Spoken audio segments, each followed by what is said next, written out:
Nice to be here tonight. I wanted to share my life pivot with you. Back in 1993, when I was 29 years old, I quit my job as a crime-busting federal prosecutor in New York City, packed my bags, and I moved 3,000 miles away to sunny Los Angeles, California, to try to make it as a Hollywood talent agent.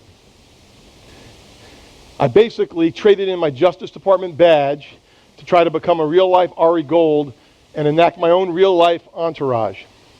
That was my life pivot.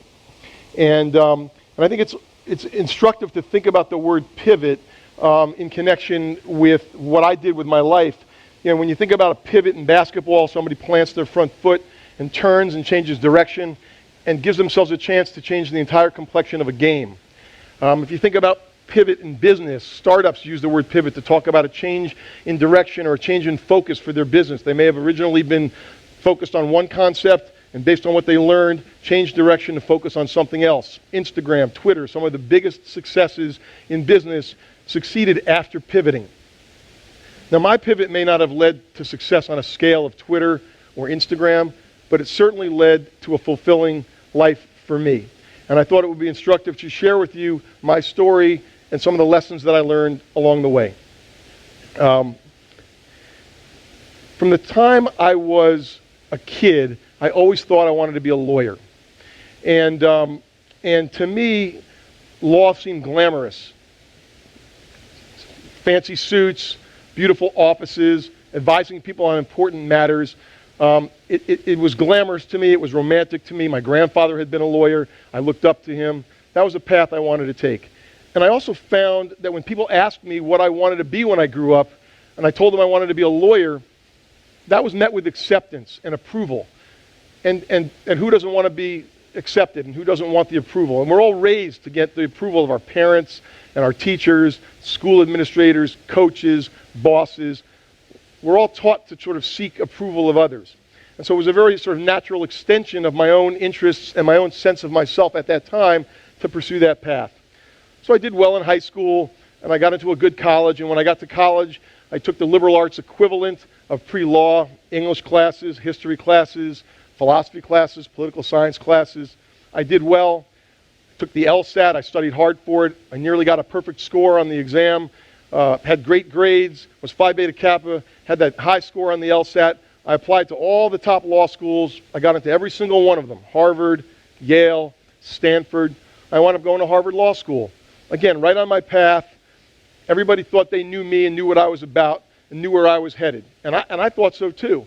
And I got to law school, and I was interested in law enforcement and trials, and I did a trial advocacy workshop that I enjoyed, and I did an internship in the Cambridge DA's office, which was a lot of fun, and I decided I wanted to be a prosecutor when I got out of law school. And so I did a little bit of research and found out that the way to do that was to clerk for a federal judge if you could, and then get some litigation experience potentially, and then apply to one of the top prosecutors' offices and hopefully get a job. I shortcutted that a little bit. I clerked for a federal judge. I applied out of my clerkship to the United States Attorney's Office in the Southern District of New York, which is the federal prosecutor's office in Manhattan. And I was lucky enough to be accepted at 24 years old right out of my clerkship. I was the youngest person they accepted in the office. It was very unusual to accept somebody who didn't have law firm experience. For those of you that aren't familiar with it, the United States Attorney's Office in the Southern District of New York is the premier law enforcement organization in the country. It is the elite of the elite for prosecutors. It's the most prestigious job you can get in law enforcement as a lawyer. And so I was extremely proud to get that job, and I really, really enjoyed that job in many respects, except for the law part. Got into that job, loved meeting the FBI agents and the DEA agents and looking over evidence and interrogating criminals and giving opening statements to juries. But when it came to doing the real meat and potatoes of the law, sitting in a law library late at night, researching cases, writing memoranda to reply to Fourth Amendment challenges from defense lawyers, all the sort of real legal stuff, my eyes glazed over. Didn't love legal writing, didn't love legal research, didn't love what really was required to be a terrific lawyer.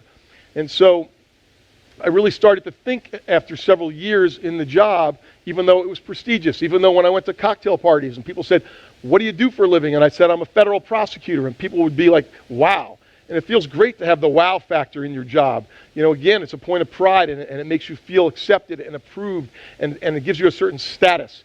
And so I was feeding off of that, and maybe feeding off of getting the G-Ride on the weekends, which was the government car that you could take all around the city and never get parking tickets. A few perks of the job, the badge. You could get into any nightclub you wanted. You know, they put you right to the front of the line. I mean, I was in my mid-20s. I still, you know, had certain kid-like tendencies, like to go out at night here and there, tear it up.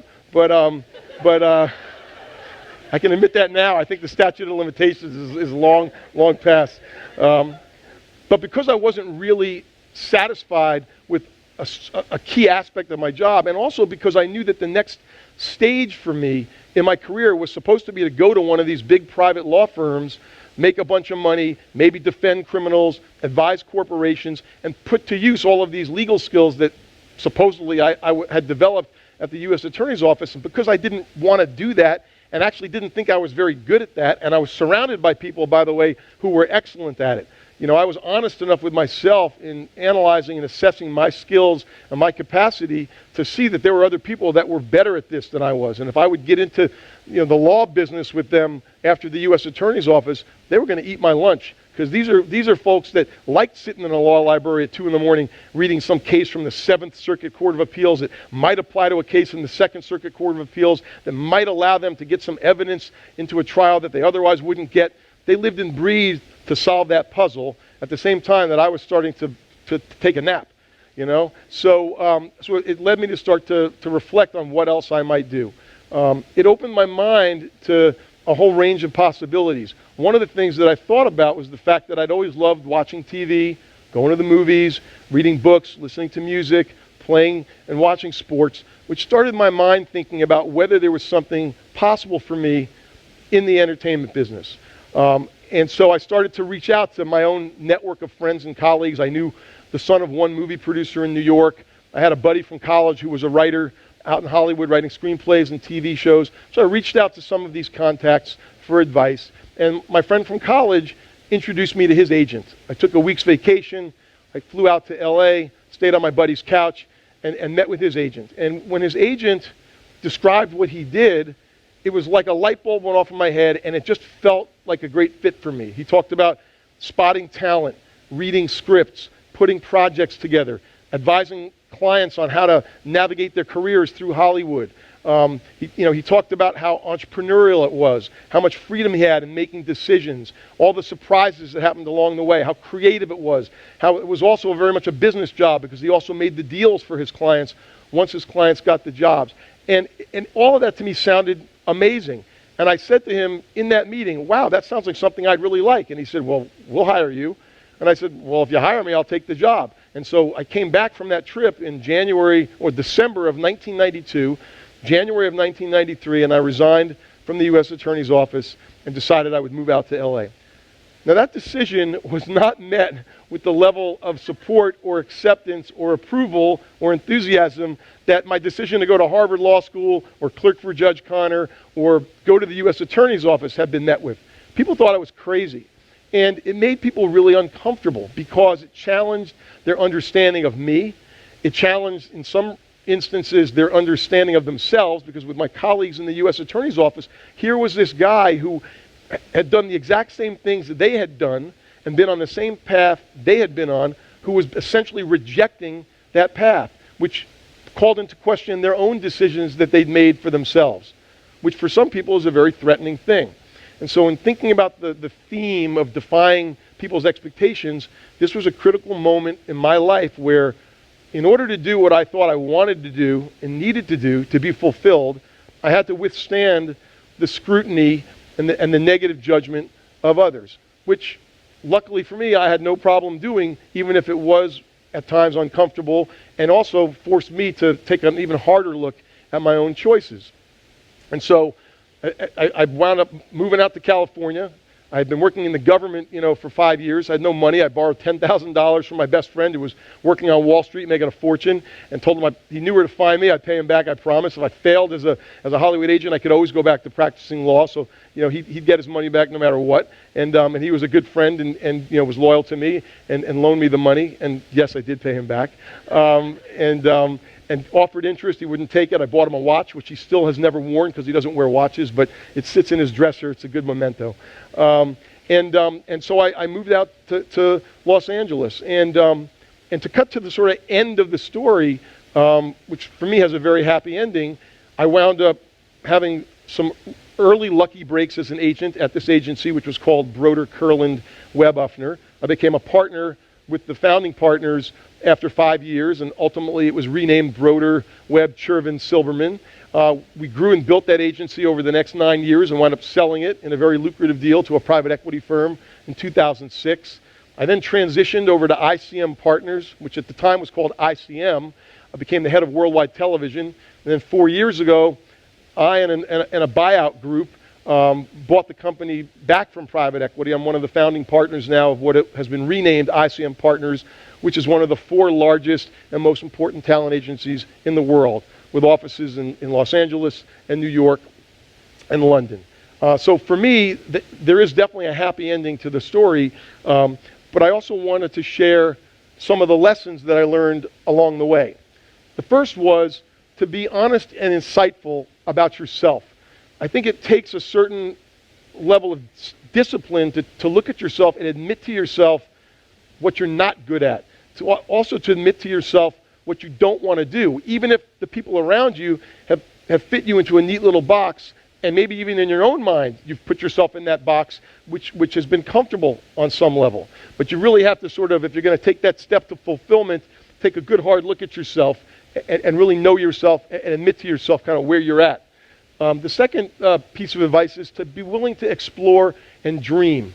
Again, when you're in that box and you're on that narrow path, there's a tendency to have blinders on. I think it's really important to realize it's a big world out there. It's more accessible now than ever before with the internet and other tools of discovery. You can know more about more things and really embrace the possibilities in more concrete ways now than ever before. And so I think, exploring and dreaming is a big part of it. Being stubborn and ignoring others' doubts is another big part of it. People like to judge you, and people judge you based on a whole range of criteria that may have nothing at all to do with what's good for you or what you want to do for yourself. But it's still really tough to withstand the scrutiny, the negative scrutiny of others. That's something that I think takes the strength of character. It takes inherent self-esteem as opposed to borrowed self-esteem. You're not borrowing it from the approval of others. You're really looking inside and saying, who am I? I trust myself, I like myself, I believe in myself, I'm going to pursue what I want to do. I'm not relying on what others think of me. That's huge. Another big part of it is being humble. When I got out to LA from New York, nobody cared that I went to Harvard Law School and graduated with honors. Nobody cared that I went to Amherst College and graduated Phi Beta Kappa. Nobody cared that I was the youngest prosecutor hired in the U.S. Attorney's Office. Nobody cared that I never lost a case. All those things, which I was extremely proud of, and in New York, legal circles were a big deal to people. Nobody in Hollywood cared about that. It took some humility for me to realize that in the Hollywood community, there were a whole other set of things that you could do and achieve that would gain you the respect of your peers. But I hadn't achieved any of those yet. And so I had to really start over again and sort of throw away all of those things that I thought had made me on some level, and really, eat some humble pie and start to rebuild myself as a professional in the Hollywood community to attain people's respect. And in doing that, that humility led me to think about, well, how do I do that? Taking concrete, practical steps was a big part of it. Who do I call? Who do I ask for help? Not being too proud to ask for help, putting my ego aside, making new friends, finding mentors. One of my partners to this day, Chris Silberman, was the first friend I made. We've been working together now for 24 years, and he really gave me a crash course in how the entertainment business worked, because he'd grown up in Los Angeles, and he'd been in the mailroom at a major agency, and he'd lived and breathed the entertainment business his whole life. So he was able to help educate me. And Elliot Webb, my first boss, and later my partner, was really my mentor. I watched what he did. I saw how he signed clients, how he managed clients' careers, how he packaged television shows. And I pulled from that and figured it out for myself with his help, with Chris's help, and the help of a lot of others. But again, it took some humility to realize I didn't know anything and I wasn't going to figure it out on my own. You know, it takes a village, that cliche is true, and I found my village, and that really helped me. Work hard. I put that in all caps because the one thing I knew about myself, forgetting everything else, was that I had a capacity for hard work. I could outwork anybody in my mind, and I was willing to. And I remember back to moving out here, I got an extra legal job on the weekends from a law firm so I could make a little bit extra money to help pay my rent. But that didn't stop me from filling duffel bags with scripts and driving. I was living at the time in West Hollywood, and I would drive down to Manhattan Beach and plant myself in a cheap beach chair and just read script after script after script. And I kept a journal, and I'd take notes in that journal. And I would, literally just immerse myself in sort of all things Hollywood. I had books, I had magazine articles. There was no internet back then. I don't want to date myself, but what can I tell you? So I didn't have the easy tools of just, hitting Google, and pressing enter. I had to really sort of, compile things, but I did, and I put my social life on hold for the most part. No more G-Ride, no more badge, no more clubbing at night, and I sort of refocused myself and committed to working hard. And these last three, I think, are a little bit less concrete, but also really, really important. Enjoying the learning. I've always loved to learn. I think that's a part of why I've always loved to read, because I just love finding out about stuff and how does stuff work and getting to know new people, learning about new places and new things, and just that whole process of learning has always been an essential part of me. And by moving out to California and trying to make it in Hollywood as opposed to being in law enforcement, it set up this entire new world for me to learn. Similarly, there are no guarantees about how things turn out. In my case, everything turned out great. I wound up succeeding as an agent, finding great clients, packaging hit television shows, making a bunch of money, building and selling a company, buying another company. I've had all this success, but I could just as easily have failed.